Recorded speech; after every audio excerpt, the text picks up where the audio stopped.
All right, when storing your GoPro, whatever the knockoff is, you definitely want to take and always put it, if you're not using this waterproof case and you want to store it, I always put in a ZIPLOC. I want to protect that lens. Haven't taken off the protective film there, or the protective film on the back yet. You don't have to ZIPLOC it closed. All you're doing is putting it away so you don't damage the screen.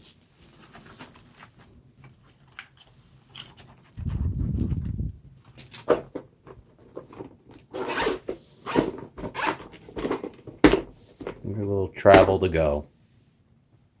All right, just that recommendation, always use a plastic bag. Doesn't have to be a Ziploc, as long as it's in something and it's protecting the lens from getting scratched. Whether you spent $55 or you got one of those junk ones for $30 that only shoots 720, or you spent a lot of money, like $400 on a GoPro 6, or actually whatever it may be, always keep it in a plastic bag to protect the lens, and then when you're ready to use it, then take it out. Hope you like my recommendation.